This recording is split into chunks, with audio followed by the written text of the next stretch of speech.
No nosso experimento foram 2 ímãs, um punho de ferro, papel ofício e clipes. E tivemos como objetivo traçar os limites das linhas de campo e podemos observar como as linhas de campo de diferentes ímãs interagem com o material metálico. Hoje eu vou falar sobre o magnetismo. Como nós sabemos, todos os materiais são compostos por átomos, e nesses átomos há os elétrons e os núcleos que estão em movimento de rotação chamado spin. Quando acontece isso, um movimento compensa o outro e não ocorre o magnetismo, ou seja, os dois materiais, os objetos não se atraem e nem se repelem. É o que acontece com esses dois carrinhos. Um movimento compensa o outro e eles não se atraem.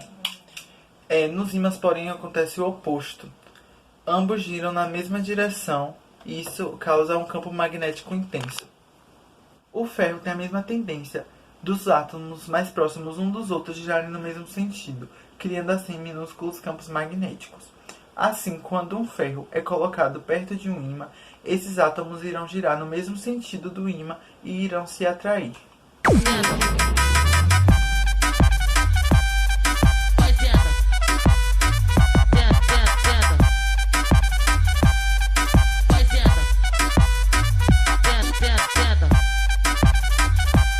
O mais curioso é que se o campo magnético do ímã for bastante intenso, a orientação dos átomos dos ferros permanecerão ordenada mesmo quando o ímã for retirado. Ou seja, o ferro, mesmo quando o ímã for retirado, ele pode ter a capacidade de atrair outros objetos ferrosos. O magnetismo é um fenômeno de atração ou repulsão observado entre determinados corpos chamados ímãs, entre ímãs e certas substâncias magnéticas, como o ferro, e entre ímãs e condutores de correntes elétricas. Todo ímã tem duas regiões distintas, que são chamadas de polo norte e polo sul.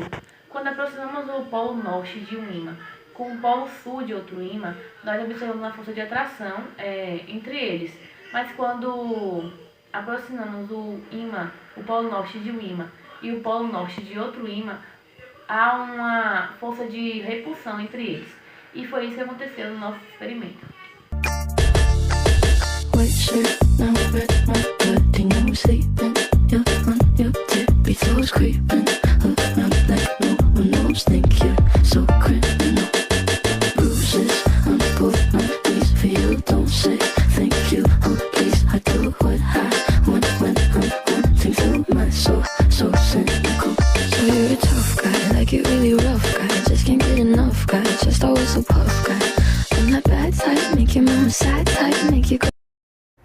Agora eu vou falar um pouco sobre o campo magnético. A força magnética, assim como a força elétrica e a força gravitacional, é uma interação à distância, ou seja, ela não precisa de contato. Associamos os fenômenos magnéticos à ideia de campo, assim como nos fenômenos elétricos.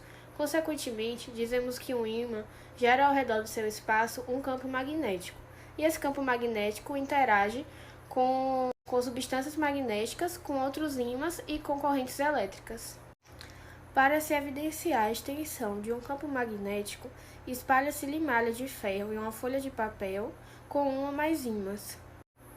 Os pedacinhos da limalha de ferro dispõem-se em linhas curvas que ligam os polos norte e sul, chamadas de linhas de campo ou linhas de força. No campo exterior ao ímã, as linhas de força saem pelo polo norte e entram pelo polo sul do ímã.